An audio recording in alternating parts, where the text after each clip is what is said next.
सम्मानित अभिकर्ता साथियों, मैं Ishwar Thakur all India life insurance agents association का अध्यक्ष उत्तर प्रदेश वाराणसी से आज मैं आप सभी का ध्यान आकर्षित करना चाहता हूं कि all India life insurance agents association प्रबंधन के क्रियाकलापों और प्रबंधन के नीतियों के विरोध क्यों। आप सभी से अनुरोध है कि अपना कीमती समय निकाल करके इस वीडियो को बड़ी ही बारीकी से सुनिए और सुनने के पश्चात इस पर कमेंट करें कि वर्षों वर्षों से संगठन अगर संगठनात्मक औचित्य को चरितार्थ करते हुए प्रबंधन के नीतियों के खिलाफ अगर लड़ाई के मैदान में है तो क्या ये संतोषजनक है या नहीं, ये न्याय संगत है या नहीं, यह मंथन करने की जरूरत है। आ जाइए, बिना देर के हम आते हैं विषय वस्तु पर। 1956 में भारतीय जीवन बीमा निगम का राष्ट्रीयकरण हुआ। राष्ट्रीयकरण होने के पश्चात प्रबंधन की नीतियां बिल्कुल बेहतरीन नीतियां थी। जो नीतिगत मैटर के निर्माण करने वाले लोग थे उनकी मंशा कहीं से गलत नहीं थी। गलत मंशा तब हुई जब तथाकथित लोगों का उसमें हस्तक्षेप हुआ और प्रबंधन के रूप में उन नीतियों का दुरुपयोग करते हुए पॉलिसी धारक और अभिकर्ताओं के दमन की कार्रवाई आरंभ की अपने इंटरेस्ट में। ये सिलसिला वहीं से चल पड़ा। लेकिन अफसोस मेरे दोस्तों कि 1947 के बाद, आज़ादी के बाद से ही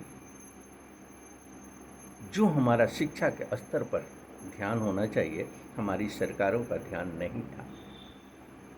आर्थिक उत्थान की नीतियों पर जो ध्यान होना चाहिए वो नीतियों पर ध्यान नहीं था। कारण कि यहाँ असहज लोग होते चले गए, हम शिक्षा के प्रति उदासीन होते चले गए, अपडेशन की कमी होती चली गई, आर्थिक स्थिति इतनी कमज़ोर होती चली गई कि हम अपनी स्थिति को मजबूत करने के ही लिए परेशान थे। ऐसे दृष्टिकोण में लड़ाई लड़ना बहुत ही मुश्किल होता। इसका भरपूर फायदा उठाया है प्रबंधन के तथाकथित उन लोगों ने जिन्होंने कि अपने स्वार्थ को सिद्ध करने के लिए पॉलिसी धारक और अभिकर्ताओं की दमनकारी नीतियों पर अमल करना शुरू किया। क्या पॉलिसी धारकों, अगर भारतीय जीवन बीमा निगम की जो नीतियां हैं उसका स्पष्ट उल्लेख करके उसे संतुष्ट किया जाए तो कहां से गलत है। अगर प्रस्ताव पत्र के अंदर किसी भी तरह की कोई विसंगतियां होती है और जिसको लेकर के प्रॉब्लम क्रिएट होता है तो उसमें सुधार की जरूरत क्यों नहीं। गलत सूचनाओं के आधार पर प्रस्ताव पत्र को कंप्लीट करने की परंपरा कैसे बनी। उसी गलत परंपरा को आधार बना करके, ढाल बना करके और पॉलिसी धारक का शोषण आरंभ हुआ, अभिकर्ताओं का शोषण आरंभ हुआ। एक आतंक का वातावरण क्रिएट करना शुरू किया लोगों ने, एक आतंक का वातावरण का निर्माण आरंभ हुआ। ये लगातार 1972 तक चलता रहा। उस दरमियान कुछ अभिकर्ताओं का एक समूह था जिसे हम संगठन के रूप में तो नहीं मानते, क्योंकि 1964 में संगठन का नींव पड़ा जिसका कि नाम पड़ा life insurance agent federation of India. लेकिन अगर वो संगठन विधि सम्मत संगठन नहीं था तो उस संगठन का कोई औचित्य नहीं है। उसे एक अभिकर्ताओं का समूह कहना ही अतिशयोक्ति होगा।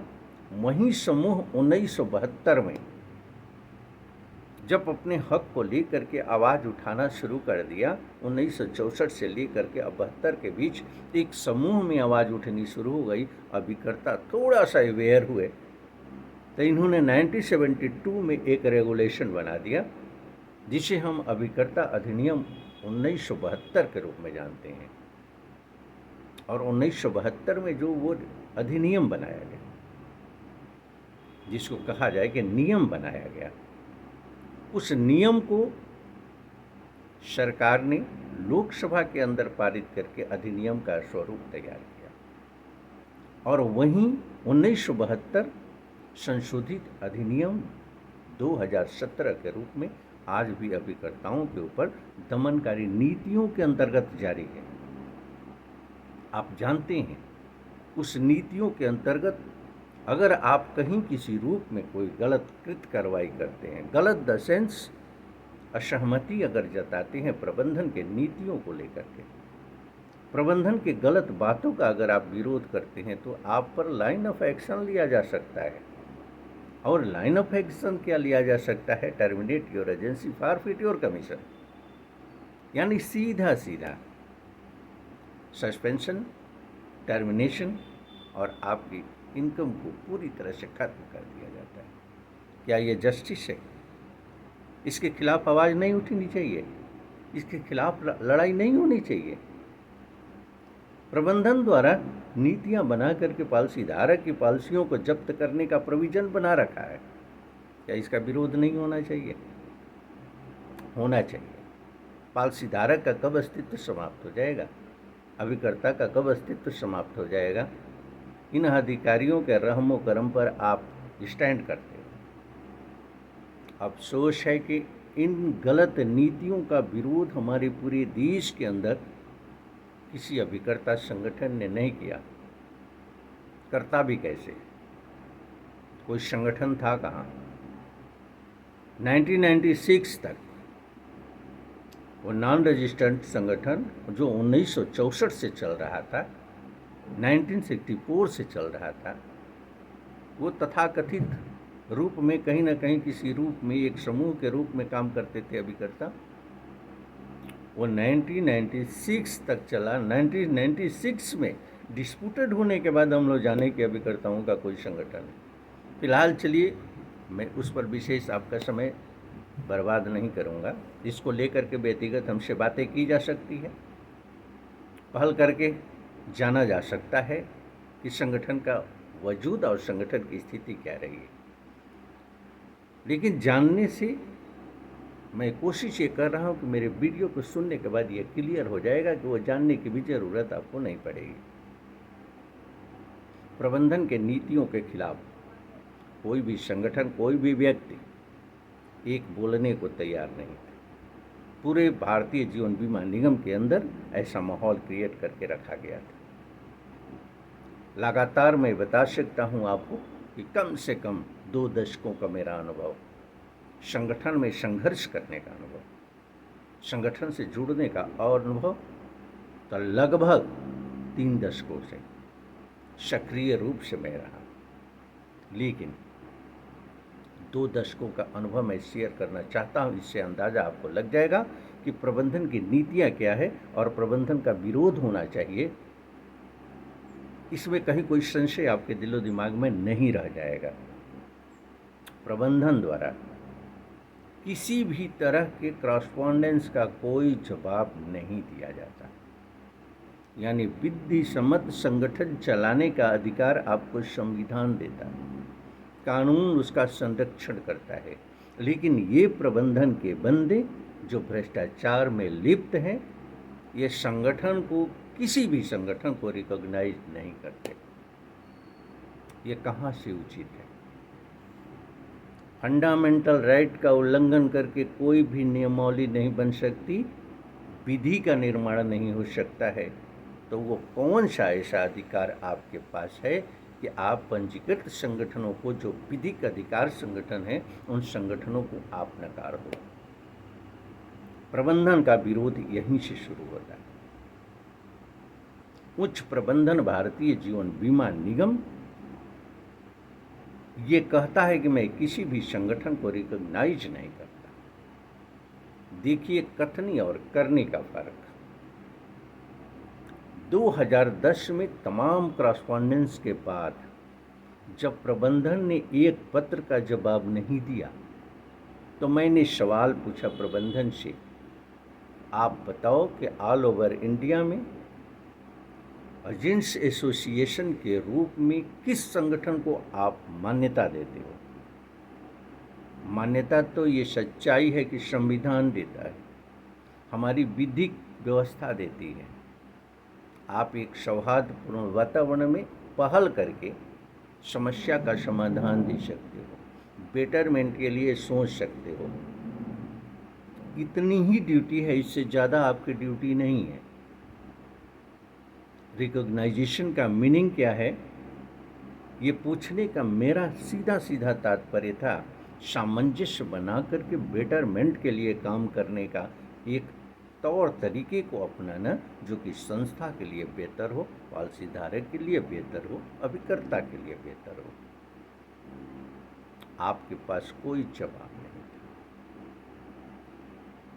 जब 2010 में मैंने केंद्रीय कार्यालय के जनसूचना अधिकारी महोदय के माध्यम से ये जानना चाहा कि भारतीय जीवन बीमा निगम के अंदर अभिकर्ताओं के समस्याओं को लेकर के नेगोशिएशन प्लेटफॉर्म पर किससे वार्ता की जाती है,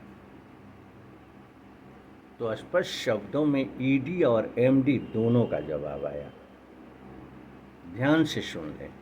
आरटीआई की सूचना के अंतर्गत 2010 में स्पष्ट शब्दों में ये ईडी और एमडी का दोनों का जवाब आया कि all India life insurance agents association की प्रतिनिधियों से वार्ता के लिए भारतीय जीवन बीमा निगम के समक्ष सभी अधिकारियों को आदेश निर्गत किया गया है।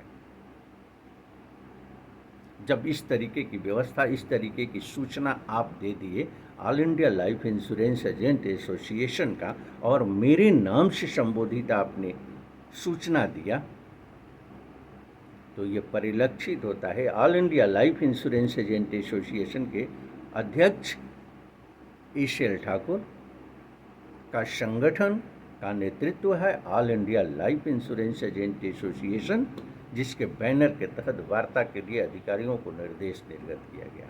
फिर सवाल ये उठता है कि फिर प्रॉपर वे में एक डिकोरम के अंतर्गत केंद्रीय कार्यालय से लेकर के शाखा कार्यालय तक बैठक क्यों नहीं की जाती? सवाल क्यों नहीं पूछेगा संगठन? आप एक शब्द में यह कह करके आप अलग हो जाते हो, इसका मेरे पास पुख्ता प्रमाण है, क्योंकि मैं जो भी बातें करता हूँ बहुत ही ऑथेंटिक बेस पर करता हूँ। मेरे पास उसका प्रमाणित आधार होता है। मेरे पास वो आधार है सूचना अधिकार अधिनियम 2005 के अंतर्गत, जो कि न्यायालय में एविडेंस का काम करेगा और आपके समक्ष भी एविडेंस के रूप में। आप जानते हैं, आपने कहा कि ये आईसीसी मीटिंग सक्षम अधिकारी द्वारा स्थगित किया गया है। आईसीसी मीटिंग एक लिमिटेशन के लिए स्थगित की जाती है, परमानेंट स्थगित नहीं की जाती है। विषम परिस्थितियों में अधिकारी ये निर्णय ले सकता है एक समझौते के तहत कि आईसीसी मीटिंग नहीं की जा सकती, समय अभाव है, कोई भी रीजन आप दिखा सकते हैं, लेकिन परमानेंट उसे स्थगित नहीं कर सकते हैं। परमानेंट स्थगित करना, संगठनों से बात न करना, ये सच्चाई है कि आप संविधान और कानून का पूरी तरीके से उल्लंघन करते हैं, जो कि ये आपके अधिकार क्षेत्र का नहीं है।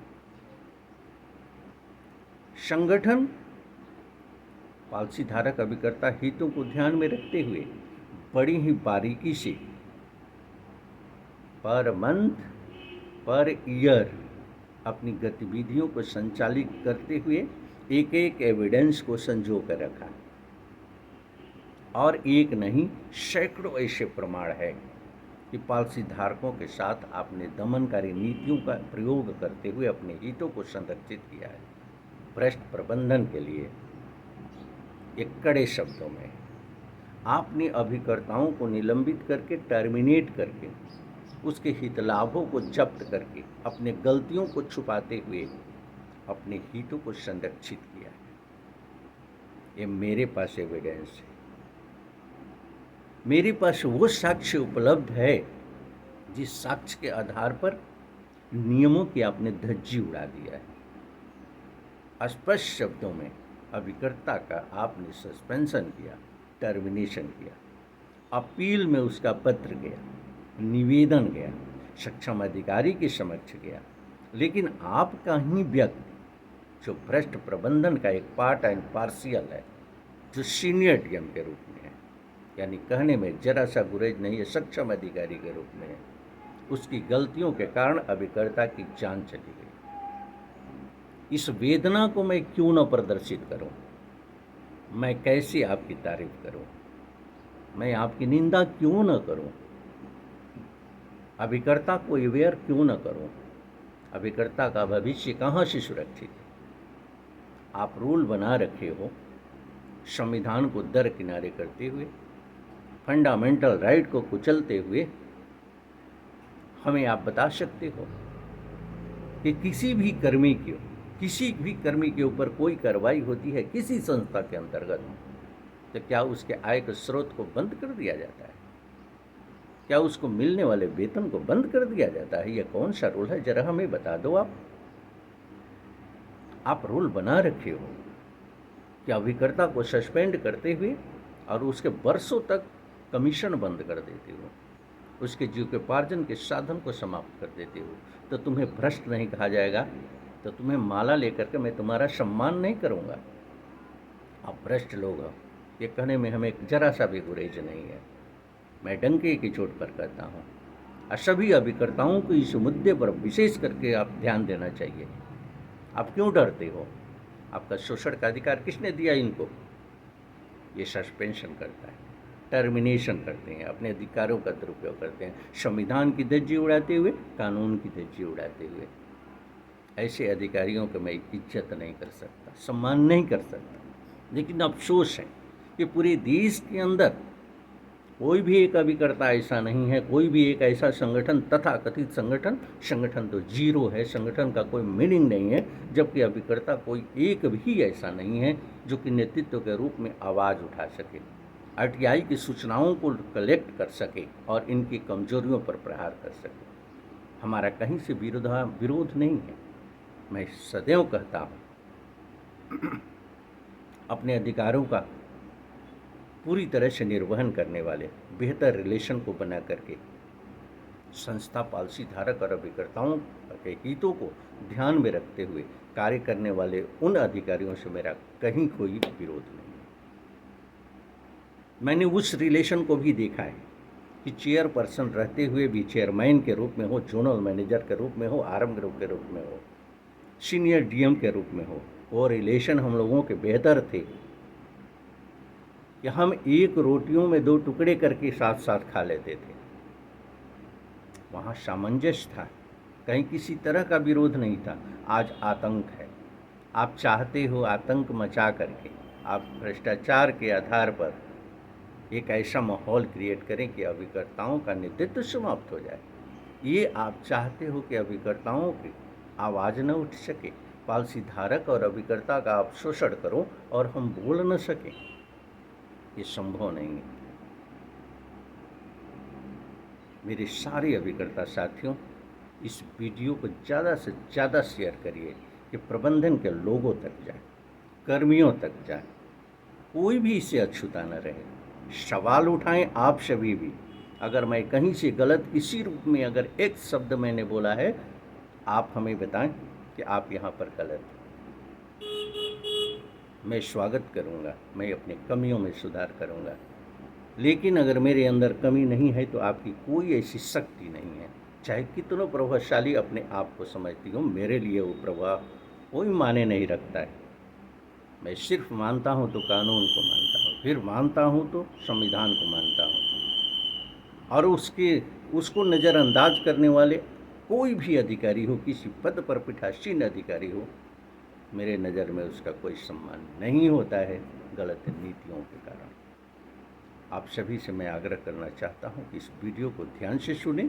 और मुझे स्पष्ट ये महसूस हो रहा है कि आपकी शंकाएं दूर हो जाएगी कि हम प्रबंधन के नीतियों का विरोध क्यों कर रहे हैं।